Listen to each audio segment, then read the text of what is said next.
आज आपल्याला ती एक क्लिप व्हायरल झाली आहे, काटो से खींच के आंचल, पण त्या सगळ्यामध्ये नेमके ते मर्मस्थान दाखवणं, बरोबर. त्या सगळ्या गोष्टींचा उजळा देणं आणि प्रेक्षकांना त्या सगळ्या गोष्टींबद्दल तुम्हाला काहीतरी शिकवतोय असा उपदेशाचा डोस न देता, म्हणजे एखादं फुलपाखरू दुसऱ्या फुलावर एका फुलावरून अलवारपणे जावं इतक्या सहजपणे तुम्ही ते सांगता, तर ती गंमत कशी आणि ही मी सांगावी आणि सुज्ञ करावं हो हो. समोरच्याला, हे कधी आलं मनात?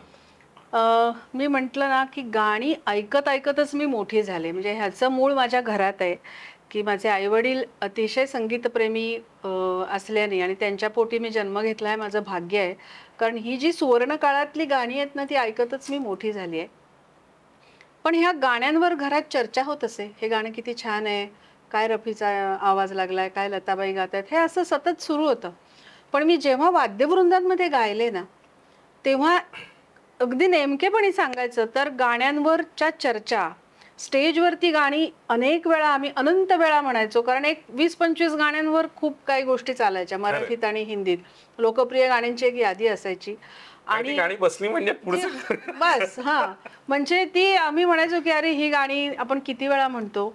पण नंतर काही कार्यक्रम मी असे केले गुजराती समाजासाठी की त्यांना अतिशय जुनी, म्हणजे अगदी 50च्या दशकातली त्याही आधीची गाणी ती त्यांना आवडत असत आणि ती आमच्याकडून बसवून घेतली जात. त्या निमित्ताने त्या गाण्यांमध्ये मी शिरले, जी गाणी मी आधी नव्हती ऐकली एवढी. आणि मग लक्षात यायला लागलं की ह्या गाण्यांवर किती काय काय झालंय या गाण्यांमध्ये.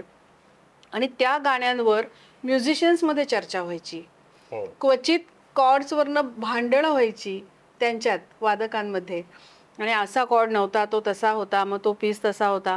म्हटलं किती काय आहे या गाण्यांमध्ये, 3 मिनिटाच्या गाण्यात. मग मी अरेंजमेंटचा विचार करायला लागले. मग हळूहळू गाता गाता अनंत वेळा तुम्ही जेव्हा एखादं गाणं गाता तेव्हा प्रत्येक वेळेला तुम्हाला काहीतरी नवीन सापडत राहतं त्यात. ते सापडलेलं गाणं देऊन जातं तुम्हाला, त्या गाण्यांनी इतकं दिलं. आणि हे सांगता येणं अवघड आहे की ही दृष्टी मला कशी आली, किंवा आता मला अनेकदा असं म्हणतात सगळे की आम्ही पण हे गाणं इतक्या वेळा ऐकलं, पण हे तुम्ही सांगताय हे आम्हाला नाही. एखादं उदाहरणादाखल असं वानगी दाखल सांगू शकाल का की हे अशा अशा पद्धतीने तुम्ही नरेट करा? हो. मदन मोहन साहेबांचं एक खूप गाजलेलं गाणं आहे, जो हमने दास्तां अपनी सुनाई आप क्यों रोए, तबाही तो हमारे दिल पे आई आप क्यों रोए. आता साधी गोष्ट आहे, आपण जेव्हा एखादं स्टेटमेंट करतो, वाक्य म्हणतो, तेव्हा कुठल्या शब्दावर जोर देतो त्यावर त्या वाक्याचा कोन किंवा त्याला काय सुचवायचंय हे अवलंबून आहे. म्हणजे लेखी एक वाक्य आहे, आज मी अमित तुमच्याशी मी बोलते आहे, त्यातही मी जर आजवर जोर दिला तर त्याचा अँगल बदलेल.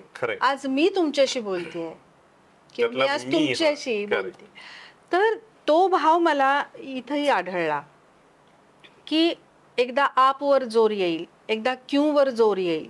आणि हा जोर कशासाठी आहे, संगीतकाराचा विचार काय आहे की त्या त्या शब्दाला अधोरेखित केलं पाहिजे.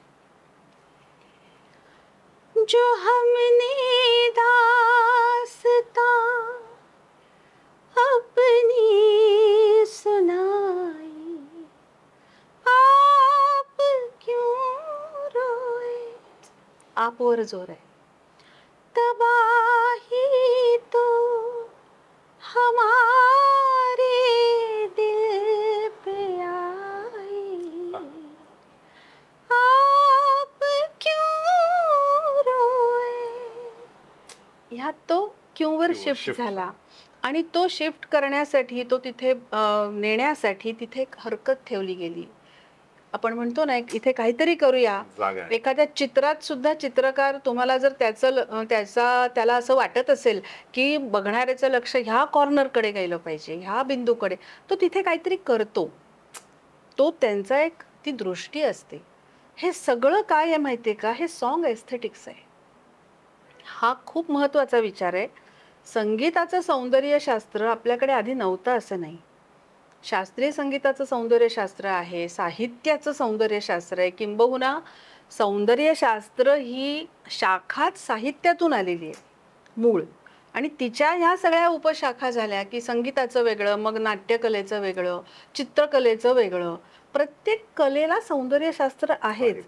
मग मला एक त्याच परंपरेतून आल्यामुळे सुगम संगीताचं का नाही, मग माझ्या चित्रपट संगीताचं का सौंदर्यशास्त्र नाही, असं मला सतत मात्र वाटायचं. की जितकी चर्चा शास्त्रीय संगीताची केली जाते, बंदिशींची केली जाते, मिश्र रागांची केली जाते, आणि ती व्हायला हवी, ती व्हायलाच हवी, तितकं महत्त्व शास्त्रीय संगीता इतकं फिल्म म्युझिकला दिलं जात नाही. कुठेतरी म्हणजे लोकांना काळजात घर करून हा. असणारी जागा आहे. म्हणजे आपण गुणगुणताना फिल्मी संगीतच गातो, आपण अगदी. बंदिश राग गावं अशा पद्धतीने नाही. आणि सर्वसामान्य माणूस माणसाला, आणि जे दुर्दैवाने जे सामान्य लोकांना आवडतं त्यात काही फारसं शास्त्र नसावं असा अशी एक ढोबळ गैरसमज. हा. हा, आणि तो समज आहे. मात्र मला खटकायचा विचार की असं नाहीये, पण हे शास्त्राच्या भाषेत सांगितलं तर विद्वानांना पण मान्य करावं लागेल. ते मी केलं. वा. ते मी शास्त्राच्या भाषेत मांडलं, कारण मी संशोधनाचा मला प्रबंध लिहायचा होता. त्यामुळे प्रबंधात तुम्हाला भावना थोडी बाजूला ठेवून, तुम्हाला कितीही वाटलं मला हे गाणं ऐकून रडू येतं, ही भाषा प्रबंधात नाही चालत.